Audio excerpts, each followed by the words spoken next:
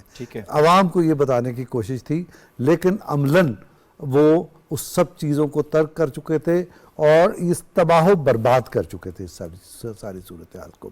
تو جو آپ کا سوال ہے اس کا براہ راست جواب یہ ہے.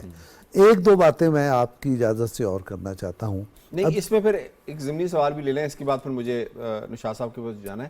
یہ فرمائیے گا کہ یہ سارا کچھ جو ہے وہ پاکستان کے ساتھ ساتھ وہ جو جن کی ہارڈ ارنڈ منی ہے چائنیز کی, جو پاکستان میں وہ لے کر آ رہے تھے, وہ بھی تو دیکھ رہے تھے کہ کتنی سیریس ہے یہ ملک کیا, اس کی جو قیادت اس وقت کی ہے جو ہماری انویسٹمنٹ کے ساتھ ہے. تو یہ بھی ایک فیکٹر ہے جو کہ ان کو ریفرین کیا آگے بڑھنے کے مزید. دیکھیں, ان کی سمجھ میں یہ آ رہا تھا کہ پاکستان ایک سازش کا شکار ہو گیا ہے. پاکستان کے اندر وہ ٹولہ اقتدار میں آ گیا ہے جو پاکستان کو اس کے ریئل دوستوں سے محروم کرنا چاہتا ہے. یہ بات ان کی سمجھ میں آ رہی تھی. اور اس زمانے میں آپ کو یاد ہوگا, ورنہ نہیں تو میں آپ کو یاد کرا دیتا ہوں, اس زمانے میں یہ کہا جا رہا تھا کہ چین ایک ایسٹ انڈیا کمپنی بن کر پاکستان میں آ رہا ہے. ابھی شنیلا نے اس کی بہت تفصیل کے ساتھ بات کی. تو یہ ایسٹ انڈیا کمپنی جو ہے وہ آپ کو لوٹ کر یہاں سے لے جائے گی. عملاً صورتحال کچھ اور تھی, لیکن پاکستان کے عوام کو ایک جھوٹی کیفیت میں ڈالا گیا. اب یہ بتائیں, یہ جو فورم ہوا ہے ابھی چائنا میں, اس کے میں 2-3 نکات کی صورت میں آپ کے سامنے بہت تیزی سے رکھ دیتا ہوں کہ ہمیں حاصل کیا ہوا ہے. دیکھیں, چند 1-1.5 مہینہ پہلے ہمارے پڑوس میں G20 کانفرنس ہوئی. G20 کانفرنس کے موقع پر ایک پروپیگنڈے کا طوفان آ گیا. ظاہر ہے کہ انڈیا کی طرف سے بھی آنا تھا, لیکن یہاں سے بھی کچھ لوگ پروپیگنڈا کر رہے تھے, اور آپ وہ ان لوگوں کو پہچان سکتے ہیں, آئیڈینٹیفائی کر سکتے ہیں, اور ان کے پولیٹیکل رشتے بھی آئیڈینٹیفائی ہو سکتے ہیں جو یہ کام کر رہے تھے. وہ یہ کہہ رہے تھے کہ دیکھیں سب کچھ چلا گیا, سب کچھ ختم ہو گیا, اور سب کچھ سمیٹ کے انڈیا لے گیا, اور اس نے مسالہ روٹ اور فلاں. آج آپ بتائیں کہ وہ کہاں ہے؟ وہ سارا ایک سموک سکرین تھی. گراؤنڈ ریئلٹی BRI ہے, اکنامک کوریڈور ہے, اور اس فورم کے موقع پر پاکستان کو ملنے والی وہ سہولتیں ہیں جس میں ریفائنری ہے, جس کے تحت آپ آئل میں خود کفیل ہوں گے. رشیا کے ساتھ آپ کا معاہدہ ہے, بڑا اچھا معاہدہ ہوا ہے. رشیا کے ساتھ آپ کا معاہدہ ہے. لاسٹ جو معاہدہ ہوا ہے سر, سوری ٹو کٹ یو, وہ پاکستان کو اس میں کوئی میرا $100 ملین فائدہ ہوا ہے. جی, اور ML1 جو ہے اس کو بنانے کی طرف آپ کی توجہ ہو گئی ہے. اور اس کا 100 باتوں کی ایک بات یہ ہے کہ مستحکم پاکستان کی بنیاد رکھ دی گئی ہے, اور پاکستان سب ہمارے دوستوں کی کوشش یہ ہے کہ پاکستان اس بحران سے نکل کر اپنے اصل کردار کی طرف آئے. جناب نوشاد صاحب, سر بتائیے گا جو روڈ بلاکس پاکستان کے اندر تھے یا ابھی بھی ہیں, جن میں ریڈ ٹیپزم بہت زیادہ ہے, یعنی ایک بزنس کو قائم کرنے کے لیے کوئی کہتے ہیں کہ 100 کے قریب آپ کو جو ہے نا وہ NOCs اور پھر جو ہے وہ کلیئرنسز چاہیے ہوتی ہیں, تو کس حد تک یہ جو SIFC قائم کیا گیا ہے یہ اب معاون ثابت ہوگا اور ان تمام روڈ بلاکس کو کلیئر کرنے میں اور چائنیز انویسٹمنٹ کی راہ ہموار کرنے میں یہ شامل ہوگا؟ اور آپ کو یہ بھی بتاتے چلیں اس سوال کے اندر کہ قطر بھی اب شامل ہو رہا ہے سی پیک میں. جی, یہ قطر کو جو دعوت, قطر کا آپ نے حوالہ دیا ہے, قطر کو بہت پہلے دعوت دی گئی تھی سی پیک میں شامل ہونے کی. سعودی عرب کا بہت اس میں دلچسپی تھی سی پیک کے اندر. میں ان چیزوں کا پرسنلی ایویڈنٹ ہوں ان ساری باتوں کا. اور میں آپ کو بتاؤں کہ سعودی عرب نے جب ریفائنری لگانے کی بات کی, یہ جو آپ جس یہ کونسل کی بات کر رہے ہیں SIFC کی, اصل میں اس کی ریئلائزیشن اس وقت شروع ہو گئی تھی جب ہمارے یہاں کے ذمہ داران کافی وقت گزرنے کے بعد ایک دفعہ سعودی عرب کے دورے پہ تھے, تو انہوں نے ان سے کچھ جو بھی امداد یا جو بھی سرمایہ کاری کی بات کی, تو انہوں نے کہا جناب کافی عرصہ پہلے ہم نے کہا تھا کہ ہم آپ کے ہاں ریفائنری لگانا چاہتے ہیں, وہ $10 ارب کی ریفائنری ہے, آپ کے ہاں سے تو ابھی تک کوئی کام ہی نہیں ہوا. تو یہ وہ جگہ تھی, یہ وہ پوائنٹ تھا جب SIFC کا جو آئیڈیا ہے اس کی شکل بننا شروع ہوئی تھی. اصل پرابلم یہ تھی کہ اصل میں ہوا یہ ہے کہ یہ گزشتہ جس کی طرف ڈاکٹر فاروق عادل صاحب نے, شنیلا صاحبہ نے جس کی طرف ریفر کیا ہے, جس گورنمنٹ کی طرف, اصل میں وہ پاکستان کے ساتھ بہت بڑا دھوکہ تھا. پاکستان کی ساری کارکردگی، سارا پروگریس، ساری ڈیولپمنٹ جو ہے اس کو تہو بالا کرنے کی کوشش کی گئی. چینیوں نے بڑے صبر کے ساتھ اس سارے وقت کو گزارا ہے. اور اب جو بات یہ ہو رہی ہے، اب جو سچویشن ہے، میں اس کی تفصیلات میں نہیں جانا چاہتا، یہ زیادہ پرابلمٹک ہیں، لیکن یہ انڈرسٹوڈ بات ہے. اب آیا ہے concept the whole government. The whole government کا مطلب یہ ہے کہ ونس جب آپ SIFC کی بات کرتے ہیں تو اس کا مطلب یہ ہے کہ چاہے کو پاکستان کا کوئی صوبہ ہو، چاہے ضلعی حکومت ہو، چاہے وہ جو آپ 100 NOCs کی بات کر رہے ہیں، وہ ون ونڈو آپریشن کے تحت ایک جگہ سے پوری کی پوری حکومت جو ہے وہ ایک جگہ بیٹھ کر یہ سارا معاملہ کلیئر کرے گی اور سرمایہ کاری کو اٹریکٹ کرے گی. آپ دیکھیے کہ دنیا کس لیول پہ پہنچ گئی ہے کہ اگر میں یہاں پاکستان میں بیٹھ کے امریکہ میں اگر کوئی کمپنی بنانا چاہوں تو یہ 5 منٹ کا کام ہے جو میں انٹرنیٹ کے ذریعے کر سکتا ہوں. یہ اتنا آسان ہو چکا ہے، لیکن اس کے باوجود ہمارے ہاں یہ ریڈ ٹیپزم ہے. اسی کی وجہ سے وہ ریفائنری جو سعودی عرب نے لگانی تھی اور وہ جو سرمایہ کاری، یہ بہت بڑی سرمایہ کاری تھی $10 ارب کی، یہ مذاق نہیں تھا. لیکن ہمارے ساتھ مذاق کیا گیا. 3-3.5 سال ہمارے ساتھ جو کچھ ہوا، ہم نے اس کا بہت نقصان اٹھایا ہے. اب معاملہ یہ ہے، میں تھوڑا سا ذرا جو وزیر اعظم کا دورہ چین ہے اس پہ بات کرنا چاہتا ہوں. 2 باتیں بڑی اہم ہیں سر. دیکھیے، آپ لوگ احاطہ کر رہے ہیں صرف ان کے اس کی یہ جو اب اس وقت BRI کا 3rd فورم تھا. مجھے تو لگتا ہے وہ ایک، آپ کو شاید گانا یاد ہوگا، یہ ملاقات تو ایک بہانہ تھا، پیار کا سلسلہ پرانا تھا. اصل میں معاملہ یہ ہے کہ ہم نے آگے کا جو مستقبل کا لائے عمل ہے وہ اپنے دیرینہ دوست جس نے ہماری ذمہ داری لی ہے، میں آپ کو یہ کہوں کہ تعاون کی جو ذمہ داری اب چین نے لے لی ہے، اس میں ہماری سوورنٹی سے لے کر ہمیں تمام طرح کے مسائل، وہ کسی بھی سیکٹر کے ہوں، کسی سر یہاں پہ سوال یہ پیدا ہوتا ہے کہ چین تو بار بار ذمہ داری لیتا ہے. چین نے 2015 میں ذمہ داری لی کہ پاکستان کی اکانومی کو ریوائیو کرنے کے لیے جو کچھ درکار ہوگا ہم دیں گے، لیکن سوال یہ پیدا ہوتا ہے جس کی ذمہ داری لی گئی ہے کیا وہ بھی سیریس ہے اس حوالے سے؟ کیا وہ بھی اپنے اندر ہاؤس اینڈ آرڈر کرنے کی پوزیشن میں ہے؟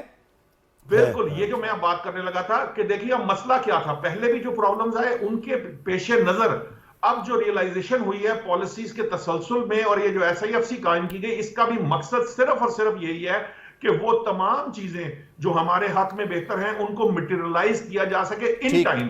ٹھیک ہو گیا. سب سے بڑے ایریاز، میری ایک بات کرنے دیجیے، جو سب سے بڑے ایریاز مجھے نظر آئے ہیں وہ بیسیکلی IT اور خلائی جو تعاون ہے اس کے اندر آئے. ابھی بھارت نے آپ کو پتا ہے جو کچھ جو بھی معاملات کیے ہیں خلائی، اس کے بعد یہ بڑی امپورٹنٹ تھی خطے کے لیے. اور دوسرا جو IT ہے، یہ ایسا سیکٹر ہے جس میں اگر آپ تھوڑا عرصہ کام کر لیں تو آپ کے یہاں سے 60 اس حوالے سے ایک اچھی ڈیولپمنٹ ہے کہ فائبر آپٹک جو ہے وہ سوچ سے لے کے اور اسلام آباد تک پہنچنے والی ہے. تو میرے خیال ہے یہ بڑی ایک ڈیولپمنٹ ہوگی. اور اسلام آباد کے لیے ICT انہوں نے ایک پروجیکٹ دیا جس میں سافٹ ویئر ہاؤسز قائم کیے جائیں گے اور ڈیولپ کیے جائیں گے. پوائنٹ آ گیا سر آپ کا، میں شامل کروں گا. یہ اعلامیہ یہ بڑا کچھ بتا رہا ہے. ٹھیک ہو گیا سر. سجاد صاحب آپ کو شامل کروں گا اس میں. سر یہ فرمائیے گا کہ CPEC کے حوالے سے جب یہ پاکستان میں یہ پروجیکٹ لایا گیا تھا، اس وقت کی جو حکومت تھی مسلم لیگ نواز کی، اور پنجاب سپیڈ کا بھی ایک نام دیا گیا تھا شہباز شریف صاحب کو، جتنی تیزی کے ساتھ کام ہو رہے تھے. میں خود جا کے پروجیکٹس، تقریباً سارے ہی پروجیکٹس اس ناچیز نے جا کے دیکھے اور اس کے اوپر رپورٹ بھی کیا، تو وہ وقت سے پہلے کمپلیٹ ہو رہے تھے. پھر اچانک سے ایسا کیا ہوا؟ کیا یہ سوچی سمجھی سازش کا شکار ہوا، یا یہ جو چین بات کرتا ہے بار بار کہ نہیں بزنس ایز یوزول چل رہا تھا، کووڈ کی وجہ سے سلو ڈاؤن ہوا؟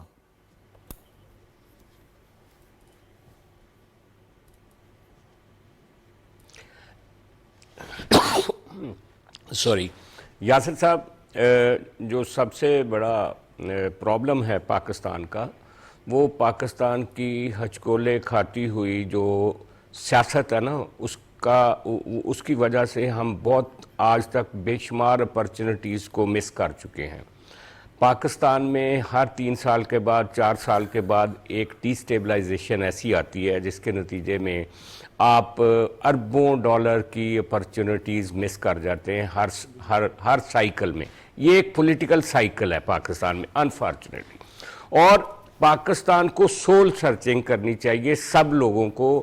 کوئی ایک شخص اٹھ کے زمان پارک سے جا کے وہ سارا معاملات کو سبوٹیج نہیں کر سکتا. اس میں بہت سارے دیگر عوامل بھی ہیں جو ایک بت میں پہلے اس کے نقش و نگار بناتے ہیں, پھر اس میں جان ڈالتے ہیں اور پھر اسی بت کو پھر توڑنا شروع کرتے ہیں. تو یہ انفارچونیٹ ہے پاکستان کے ساتھ, اور ہم نے اس طرح کے بے شمار مواقع کھو دیے ہیں پچھلے 30-40 سالوں میں. جب بھی پاکستان کے دروازے پہ اچھی پیشکشیں آئی ہیں, خوشحالی نے دستک دی ہے, تو وہیں کوئی نہ کوئی ایسا فارمولہ آ جاتا تھا کہ جناب سیاست جو تھی وہ ساری ایک طرح سے چینج ہو جاتی تھی. تو بنیادی طور پہ ہمیں پاکستان کو یہ دیکھنا چاہیے کہ ہم نے چین کی طرح, اگر ہم چین سے کچھ سیکھنا چاہتے ہیں تو چین کی جیسی سٹیبل اور ایک مستحکم اور ایک پائیدار گورننس کی طرف جانا چاہیے.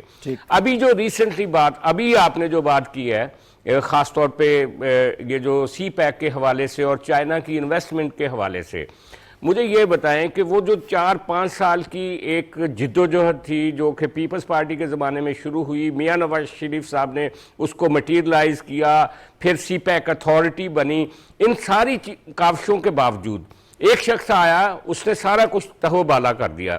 تو ابھی بھی وہ کیا کہتے ہیں کہ ڈلے امبیراں کا کچھ نہیں بگڑیا. آج بھی ہماری سٹیٹ اپنے پاؤں پہ کھڑی ہو جائے, اور وہ جو شبر رضوی صاحب یہ بات کرتے ہیں نا بار بار, انہوں نے جب یہ جو SIFC کی بات ہوئی ان سے, تو انہوں نے کہا کہ جب بھی کیو بلاک میں فائل جائے گی تو اس کے ساتھ ایک وائرس لگ جائے گا, خواہ آپ جتنی مرضی یہ جو کونسلز بناتے رہیں. سی پیک کی اتھارٹی بھی بنی, یہ اب فیسیلیٹیشن کونسل بھی بن گئی ہے. ہماری جو نارمل گورننس سسٹم ہے وہ بالکل ناکارہ ہے. سر پوائنٹ آ گیا آپ کا. آغا صاحب اس پہ میں آپ کو انوالو کروں گا. سر یہ فرمائیے گا انڈیا, لیکن میں یاسر ایک نقطہ, جی بولیں سر, بولیں اپنا نقطہ مکمل کریں. ہاں ایک نقطہ ایڈ کرنا چاہتا ہوں, وہ یہ ہے کہ ہاں جی, کہ جو نارمل گورننس ہے آپ کی, جب تک وہ ٹھیک نہیں ہوگی, جب دیکھیں نا FATF میں ہمیں ضرورت پڑتی ہے تو ہم سارے لوازمات پورے کر دیتے ہیں, پوری سٹیٹ مل کے ایک ایفرٹ کرتے ہیں, وہ ہم گرے ایریا سے نکل جاتے ہیں.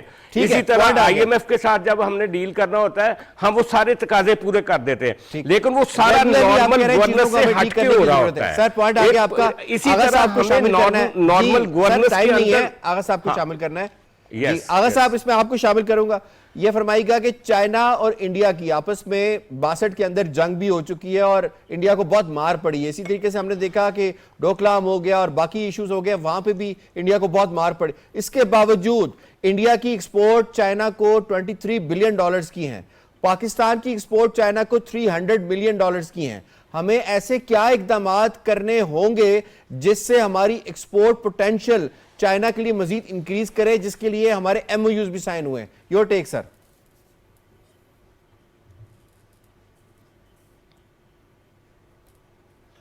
بہت شکریہ. آپ نے یاسر صاحب ایک بہت امپورٹنٹ کویشچن کیا ہے جو باقی باتوں سے بہت ہٹ کے, کہ مسئلہ ہماری کیپیسٹی بلڈر کیا ہے. ہماری کیپیسٹی ہے نہیں. یعنی کہ عام لفظوں میں اگر یہ بتائیں کہ اگر چائنا ہمیں یہ کہتا ہے کہ چلو کچھ نہ دو, ہمیں گدے ہی جو ہے وہ ایکسپورٹ کر دو, تو ہمارے پاس گدے بھی ایکسپورٹ کرنے کے لیے نہیں ہوتے ہیں. یہ میں قانونی بات کر رہا ہوں, کرتے ہیں. ہماری کیپیسٹی ہے ہی نہیں, کیونکہ ہم نے کسی چیز کے اوپر کام کیے. سر بڑھانے کیسے ہے, بتائیں نا, بڑھانی کیسے ہے؟ بہت جتنے چائنا ہم سے مانگتا ہے اتنے نہیں کرتے ہیں. اور اس کی ہاں جی میں یہی کہہ رہا ہوں, کیسے بڑھانی ہے؟ ہم نے ایسے ہی بڑھانی ہے کہ ملک میں ایک سسٹینیبلٹی ہونی چاہیے, ایک کنٹینیوٹی ہونی چاہیے. جب ایک گورنمنٹ آتی ہے وہ اپنا پورا سسٹم لے آتی ہے, جب اگلی گورنمنٹ آتی ہے وہ اس کے اونرشپ ہی نہیں دیتی ہے جو پچھلی گورنمنٹ نے کوئی کام کیا ہوتا تھا. سب سے بڑا تو پاکستان کا مسئلہ ابھی تک یہ رہا ہے. اور اگر آپ اجازت دیں, آپ نے اتنی باتیں آپ نے ساری سی پیک کی اور تمام یعنی کہ PTI گورنمنٹ اور پیپلز پارٹی گورنمنٹ اور PMLN کی, تو میں اس میں ایک چیز اور ایڈ کر دوں کہ ایک زمانہ آیا کہ سی پیک اتھارٹی جو بنائی گئی, اس کا جو ہیڈ تھا اس کی فیملی کا پورا بزنس ہی امریکہ میں تھا. تو کیسے وہ مجھے بتائے کہ how can you steer a Chinese ship with a I man someone who is in a other camp. تو وہ اتھارٹی کسی نے نہیں مانی. Everybody refused to accept that authority. لیکن ہماری حکومت کی, اس زمانے کی حکومت پی ٹی آئی کی ہاتھ دھرمی رہی کہ بندہ ہم نے یہی رکھنا ہے, کام کرنا ہے تو کرو, نہیں کرنا مت کرو. انہوں نے کہا پھر ہم نے بھی نہیں کرنا ہے. سر پوائنٹ آ گیا, ٹھیک ہے سر. اس سے کتنے سال ضائع ہوئے ہمارے؟ 3.25 سال. اور میں آخری ایک چیز بتا دوں, ابھی 2 گھنٹے پہلے گورنمنٹ آف پاکستان نے جو پرائم منسٹر صاحب کا جو وزٹ ہے اس کے اوپر جو آفیشیل سٹیٹمنٹ جاری کیا ہے, اس کا ایک پوائنٹ بڑا ضروری ہے جو میرے باقی دوست بات کر لیں, میں ایڈ کر دوں کہ پاکستان نے کنفرم کیا ہے کہ پاکستان کی وہی سٹرونگ پالیسی ہے, 1 انچ آگے پیچھے نہیں ہے, اور اس کے اوپر اپنا چائنا پالیسی ہے اور تائیوان کے اوپر. اور اس بات کو اس وقت چائنیز میڈیا سب سے زیادہ جو ہے پروموٹ کر رہے ہیں. ٹھیک, پوائنٹ آ گیا جی. ڈاکٹر طاہر نعیم ملک صاحب یہ فرمائیے گا, جو ہمارے ایگریمنٹس ہیں, ایم او یوز ہیں, ایک نیا راستہ ہموار ہو چکا ہے. اب پاکستان کو سب سے زیادہ ضرورت انڈسٹریلائزیشن کی ہے. ہمیں مزید کیا ایسا کرنا ہے ہماری یونیورسٹیز میں, اسکل لیول میں, باقی چیزوں میں, کہ جو چائنیز انڈسٹری ہے وہ پاکستان میں ری لوکیٹ ہو سکے. یہاں پہ وہ کون سے ایسے فیکٹرز ہیں, چاہے وہ گورنمنٹ کی ہوں یا پبلک سیکٹر سے ہوں یا پبلک عوام کی طرف سے ہوں, جو پرووائڈ کیے جا سکیں تاکہ چائنیز انویسٹمنٹ ری لوکیٹ ہو سکے پاکستان کی جانب؟ جی سر, پہلے تو میں یہ کہوں گا کہ چند ہفتے پیشتر مجھے جرمنی جانے کا اتفاق ہوا, تو وہاں میں نے پوچھا جرمن لوگوں سے کہ آپ کی اس معاشی ترقی کا راز کیا ہے. تو انہوں نے کہا کہ پالیسیوں کا تسلسل. ہمارے یہاں حکومتیں تبدیل ہوتی ہیں لیکن پالیسیز پہ کنسنسس ہوتا ہے اور برقرار رہتی ہیں. بدقسمتی سے اتنا اچھا جو پروجیکٹ تھا اس کو ہم پالیسیوں کی عدم تسلسل کی وجہ سے اس میں مشکلات آئیں. اور میں یہ کہنا چاہوں گا کہ دیکھیں, یہ اس وقت اس چیز کو معمولی نہیں لینا چاہیے جو فاروق عادل صاحب نے بات کی, شانیلا نے بھی, کہ $25 بلین پاکستان میں انویسٹ کیے ہمارے ایک دوست ملک نے. ہماری تو اکوٹی میں اتنے پیسے نہیں تھے. اب وہ جب بیسک انفراسٹرکچر میں انویسٹ ہو چکے ہیں تو اب بات انفراسٹرکچر سے اور اسپیشل اکنامک زون سے آگے انڈسٹری, ایکسپورٹ اور پروڈکشن کی طرف جانے چاہیے. ایکسپورٹ اور پروڈکشن میں جانے کے لیے ضروری یہ ہے کہ ہم انویسٹمنٹ فورن اور ملکی ایگریکلچر میں لگائیں اور انڈسٹری میں لگائیں. تو ان دونوں, کیونکہ ہماری ایگرو بیسڈ انڈسٹری ہے اور اس کے مسائل کے حل کے لیے یہ جو بہت اچھے گورنمنٹ کے اقدامات ہیں, ایک سمگلنگ ہے اور ایک SIEFC ہے, اس کے اندر جو باٹل نیکس ہیں اور جو ریڈ ٹیپزم ہیں وہ اس میں ختم ہو رہی ہیں. اور اب ایک اسپیشل ایمفیسس بھی ہمیں ریزالو بھی گورنمنٹ کا نظر آ رہا ہے کہ جہاں پہ ایشوز آتے ہیں وہاں فوری ایڈریس ہوتے ہیں. آپ کرنسی کا دیکھ لیں, آپ جو دوسرے یہاں سمگلنگ سے ہماری اکانومی ہرٹ ہو رہی تھی اسے دیکھ لیں, اور اسی طرح آنے والے ماہ میں, چند ماہ میں جو ایگریکلچر پروڈکٹس ہوں گی ان پہ بھی فوکس ہوگا. تو پروڈکشن بڑھانے کے لیے ایک منصوبہ یہ ہے کہ جو بنجر غیر آباد زمینیں تھیں ان کو آباد کرنے کا ایک پلان آ چکا ہے. اور جو کاٹن کے اوپر ہم توجہ دے رہے ہیں کہ کاٹن جنریشن ہماری زیادہ ہو, اور اس کے بعد ہماری پالیسیز کا تسلسل ضروری ہے اور وہی موجب بنے گا پاکستان کی صنعتی ترقی ہو یا زرعی ترقی ہو. سر پوائنٹ آ گیا آپ کا. جی ڈاکٹر فاروق صاحب جلدی سے بس ایک جملہ مجھے ایڈ کرنا ہے. ابھی طاہر نعیم ملک صاحب نے بھی, شاید سجاد صاحب یا آغا صاحب نے کہا پالیسی کا تسلسل. تو میں جو میری انفارمیشن ہے اس کے مطابق میں آپ کے ساتھ شیئر کرنا چاہتا ہوں کہ ہمارے ہاں یہ طے کر لیا گیا ہے کہ کم از کم 20 سال تک پالیسیوں میں تسلسل رہے گا. اور جب 20 سال کسی ملک میں پالیسی کا تسلسل رہتا ہے تو بہت اچھی بیس بن جاتی ہے, پھر چیزیں ٹھیک چلتی ہیں. میں صرف ایک فکرہ کہنا چاہوں گا, یہ بڑی اہم بات ہے کہ اگر اس موقع پہ ایک شخص کی تعریف نہ کی جائے جس کا نام احسن اقبال ہے, میں سمجھتا ہوں کہ انہوں نے جو پلاننگ میں سے بڑی ڈیڈیکیشن کے ساتھ انہوں نے کام کیا, ٹھیک ہے, انہوں نے بہت ایفرٹ کیا. پوائنٹ آ گیا سر آپ کا. مجھے یہاں پہ بریک, اور بریک سے جب واپس آئیں گے پروگرام میں دوسرا موضوع شامل کریں گے, ساتھ رہیے گا.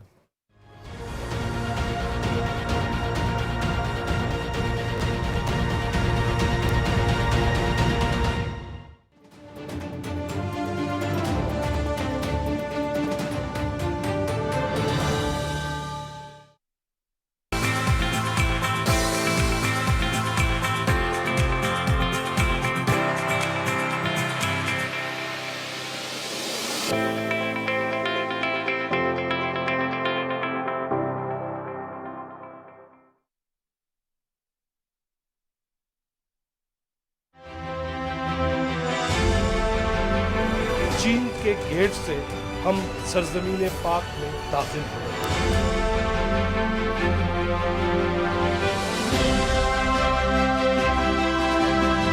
بندرگاہ بنائی جا رہی ہے جو دنیا کی تیسری سب سے گہری بندرگاہ، دنیا بھر سے وہ ہیوی ڈیوٹی شپس جہاں آیا کریں گے، یہ تجارتی مرکز بنے گا۔ شاہ اللہ دیتا کہتے ہیں بدھا نے یہاں پہ اس غار کے اندر اپنی جو بھی عبادات تھیں، اس حوالے سے یہ بڑی تاریخی جگہ بڑی ہے۔ جامع کلچرل پالیسی ہے جو بیس کرتی ہے ہمارے ایک انتہائی انویبل کلچرل ہیریٹیج پہ جو 9 سال ہو جائیں گے ہم نے ان کی شکل لی۔ قرآن فرماتا ہے کہ آؤ ان کامن چیزوں پہ اشتراک کر لیتے ہیں جو ہماری تمہاری تک نہ جلے دیپ شہیدوں کے لہو سے، کہتے ہیں کہ جنت میں چراغاں نہیں ہو۔ دیکھیے چوتھا ستون ہر جمعہ سے اتوار رات 10 بجے صرف پی ٹی وی نیوز پر۔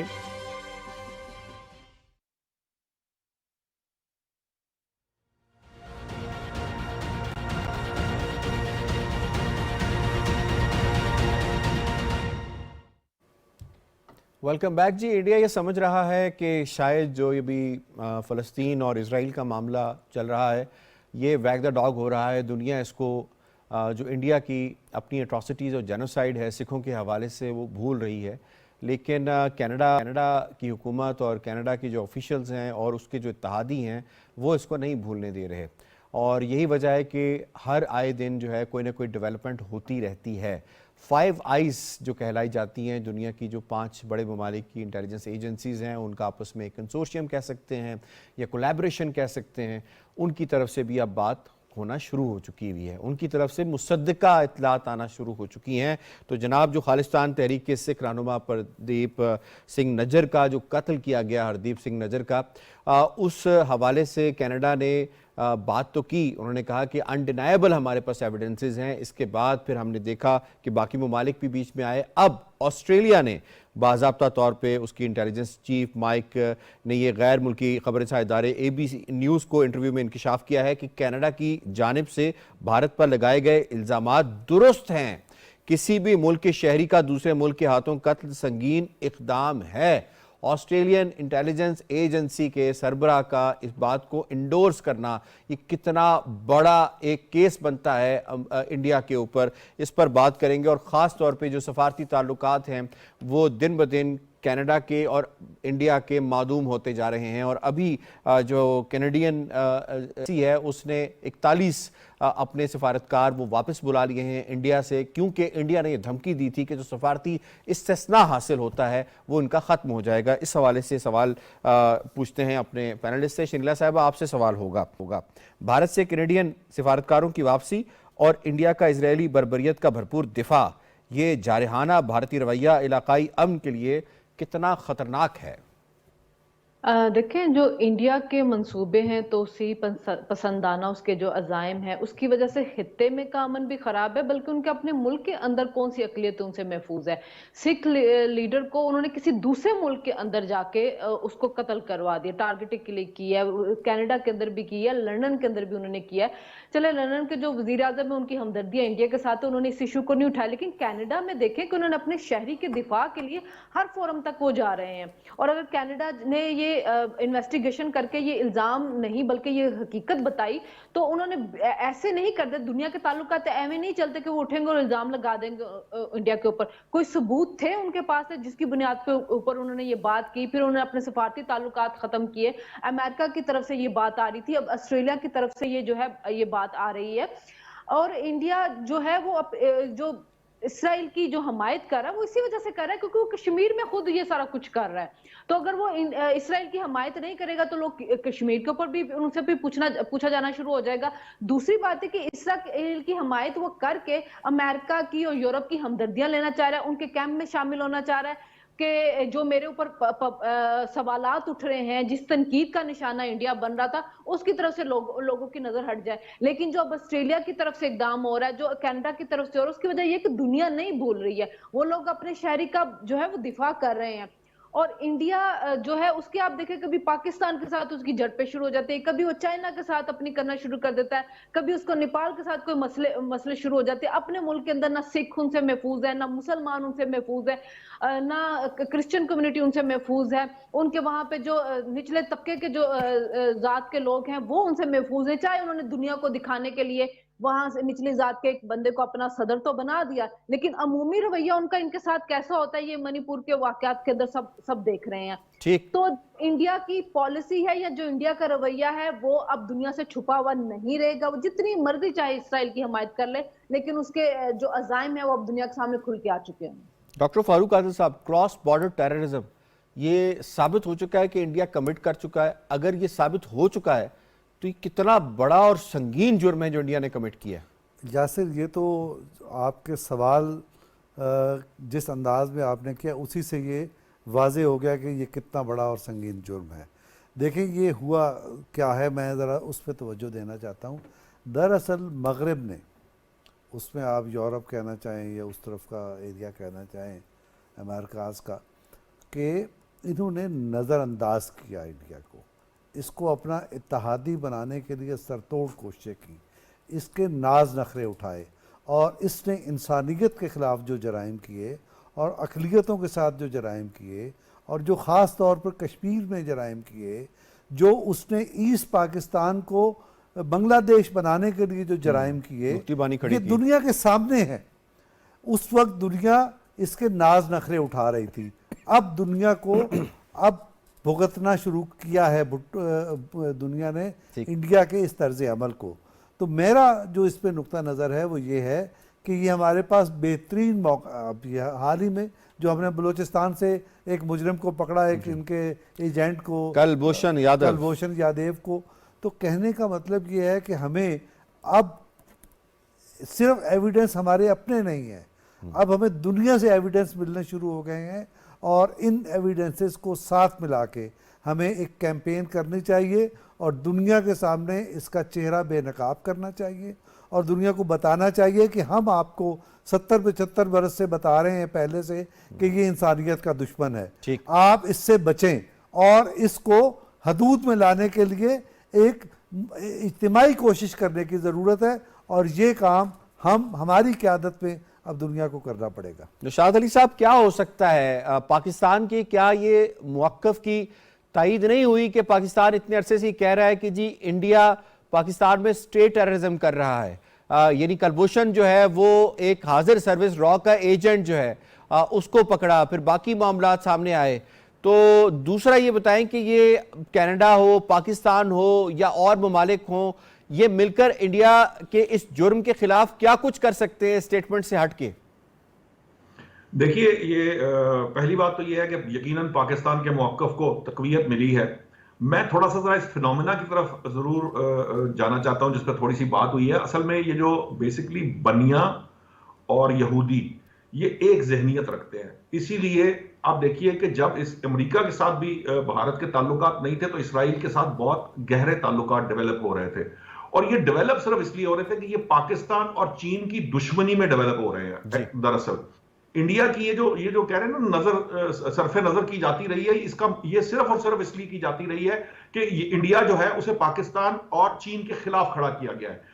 اب ہوا یہ ہے کہ اس کا ذریعہ اسرائیل اس لیے بن گیا کہ اسرائیل مائنڈڈ جو یہودی ہے، بلکہ یہ کہنا چاہیے کہ ہمارے خطے کا یہودی جو ہے وہ بھارت ہے، جس طرح وہاں کا یہودی جو ہے وہ اسرائیل ہے. سو بیسکلی یہ جو ذہنیت ہے یہ لائک مائنڈڈ ہونے کی وجہ سے یہ توسیع پسندانہ عزائم، کیپٹلسٹ اپروچ، اور کیپٹلسٹ اپروچ کے ذریعے لوگوں کو دبانا اور ان کے حقوق غصب کرنا اور اقلیتوں پہ ظلم کرنا، یہ سارا کچھ جو ہے یہ اسرائیل میں بھی ہو رہا ہے، اور یہی سارا کچھ جو ہے بھارت میں بھی ہو رہا ہے. یہی معاملہ فلسطین کا ہے، اور ایگزیکٹلی یہی معاملہ کشمیر کا ہے. اب معاملہ صرف یہ ہے کہ یہ صرف نظر اس لیے نہیں بچ سکتی کہ ہوتا یہ ہے کہ جب آپ اپنی حدوں سے تجاوز کرنے لگتے ہیں، جب آپ کو یہ پتہ چل جاتا ہے کہ اسرائیل بھی میرا دوست ہے، امریکہ بھی میرا دوست ہے، یورپ بھی میرا دوست ہے، جو یو کے کا پرائم منسٹر ہے وہ بھی جو ہے وہ انڈین نژاد ہے، اور ہم لوگ جو ہے وہ گوگل سمیت جو انٹرنیشنل ادارے ہیں ان کے سی ای اوز بھی ہمارے ہیں، ہم نے قبضہ کرنے جا رہے ہیں ہم دنیا کے اوپر. آپ کو پتہ ہے کہ وہ سپر اپنے آپ کو سپر پاور اب سے سمجھنا شروع ہو گیا, باوجود کہ لائن میں وہ پتہ نہیں کتنے نمبر پہ ہوگا, لیکن وہ اپنے آپ کو آج سے سپر طاقت سمجھتا ہے. سپر پاور سمجھنے کی وجہ سے وہ اب اپنے پر پرزے کھلا رہا ہے. اور جب ساؤتھ کا اپنے آپ کو لیڈر کہتا ہے جی, گلوبل ساؤتھ کا وہ کوشش کر رہا ہے نا, وہ اسی لیے کہ یہاں سے کرے گا تو آگے اگلا ایک قدم لے گا.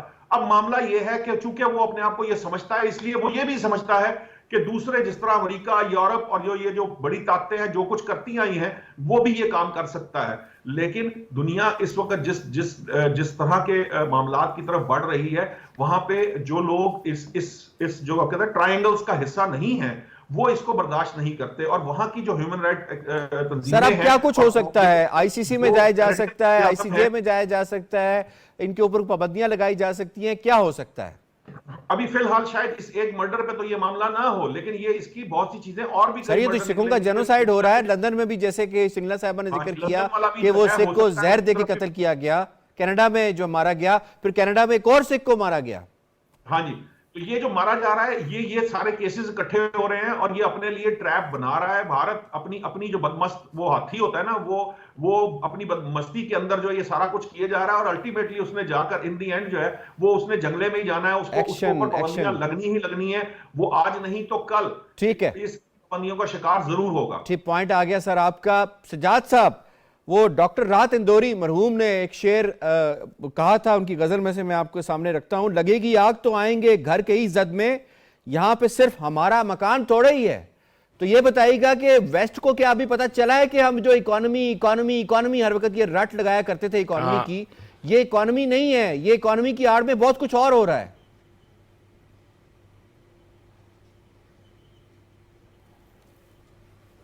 آپ ٹھیک کہہ رہے ہیں. اور راحت اندوری کی اسی غزل میں ایک لائن یہ بھی ہے کہ کسی کے باپ کا یہ ہندوستان تھوڑا ہے, یاد آپ کو ہوگا. تو بیسیکلی جو آپ نے سوال اٹھایا وہ یہ ہے کہ میں دیکھ رہا ہوں کہ کینیڈا کے بعد امریکی دفتر خارجہ نے بھی اس کے اوپر جو تھی وہ کافی سیریس سٹیٹمنٹ دی تھی. اور اب آسٹریلیا اگر آ گیا ہے بیچ میں, اور انہوں نے اس کی تصدیق کر دیا ہے کہ وہ ایک مرڈر ہوا وہاں پہ اور را نے مرڈر کروایا. تو میں یہ دیکھ رہا ہوں کہ آنے والے دنوں میں آپ دیکھیے گا کہ یورپی یونین کے کچھ ملک بھی میدان میں کودیں گے, اور ویسٹرن ورلڈ جو ہے وہ انڈیا کے اوپر یہ پریشر بلڈ کرے گا. کیونکہ آپ یہ کبھی بھی نہ بھولیں کہ بے شمار, یعنی کہ آسٹریلیا سے لے کر کینیڈا تک اور ایون سینٹرل یورپ میں بھی بے شمار ملک ایسے ہیں جہاں پہ سکھ ووٹ جو ہے وہ ڈیسائیڈ کرتا ہے کئی کانسٹیچوئنسیز کو. اور سکھ اوپینین جو ہے, اور سکھ جو ایک پولیٹیکل اس وقت ان کی جو اپرائز ہے, وہ ہم یورپ میں, امریکہ میں دیکھ رہے ہیں. آپ نے پچھلے کچھ عرصے میں دیکھا, انہوں نے وہاں پہ ریفرینڈم کروائے, انہوں نے خالستان کے لیے وہاں پہ مختلف جگہ پہ وہ رکھ کے لوگوں کی رائے لی. تو بیسیکلی یہ کیمپین چل پڑی ہے. مشرقی پنجاب میں بہت بڑی کیمپین ہے یہ والی, سکھوں والی, اور سکھوں کو دبایا نہیں جا سکتا. میں سمجھتا ہوں ان کو وہ اپنے رائٹس کے لیے, اور خاص طور پہ جو یورپ, امریکہ, کینیڈا, آسٹریلیا اور دوسرے ملکوں میں سکھ موجود ہیں وہ بڑے مؤثر باثر ہیں. ان کے یورپی یونین میں بھی اور ہر جگہ پہ ان کے انفلوئنسز ہیں, ان کی جو گورننس سسٹم ہے یورپ کے اور امریکہ کے. تو میں سمجھتا ہوں کہ بھارت کی اپنی طاقت یا بھارت کا اپنا نشہ جو ہے اکانومی کا, وہ اپنی جگہ پہ. لیکن اگر بھارت اس طرح کی بدماشی جو کراس بارڈر ٹیررزم وہ پاکستان میں کرتا رہا ہے, وہ اگر یورپ میں کرنے کی مزید کوشش کرے گا تو وہ اس کو کوئی ایسے ایزی نہیں لینے دیں گے. وہ اس کے اوپر پابندیاں بھی لگائیں گے. یونائٹڈ نیشن میں بھی یہ بات آپ دیکھ لیجئے گا, آنے والے دنوں میں اس کی بازگشت آپ سنیں گے. اور انڈیا کو اس کو سارے معاملے کو فیس کرنا پڑے گا. یہ کوئی چھوٹا معاملہ نہیں ہوا, یہ کافی بڑا معاملہ ہے. جو کینیڈا میں ایک سکھ جو ایک لہدگی پسند تھا, اس کو جیسے قتل کیا گیا ہے, اس کے اوپر مٹی نہیں ڈالی جا سکتی, نہ اس کو انڈر کارپیٹ رکھا جا سکتا. ٹھیک ہے. آغا اقرار ہارون صاحب, آپ کیونکہ سینئر جرنلسٹ بھی ہیں, آپ کا ایک رپورٹنگ کا تجربہ بھی ہے, یہ فرمائیے گا کہ جو انڈین میڈیا کا کردار ہے سارے معاملے کو گدلا کرنے کے حوالے سے, ہم نے دیکھا کہ وہ ہر گزرتے دن کے ساتھ اپنی کریڈیبلٹی کھو رہا ہے. نہ صرف آؤٹ آف انڈیا کھو رہا ہے بلکہ ود ان انڈیا بھی کھو رہا ہے. تو ابھی جو لیٹسٹ سروے ہوا ہے اس کے مطابق بھی ایسے ہی ہوا. تو انڈین میڈیا کا جو کردار رہا ہے سارے معاملے کے اندر, بالخصوص گودی میڈیا کا, وہ کتنا جرنلسٹک نارم سے بالکل ہٹ کر ہے؟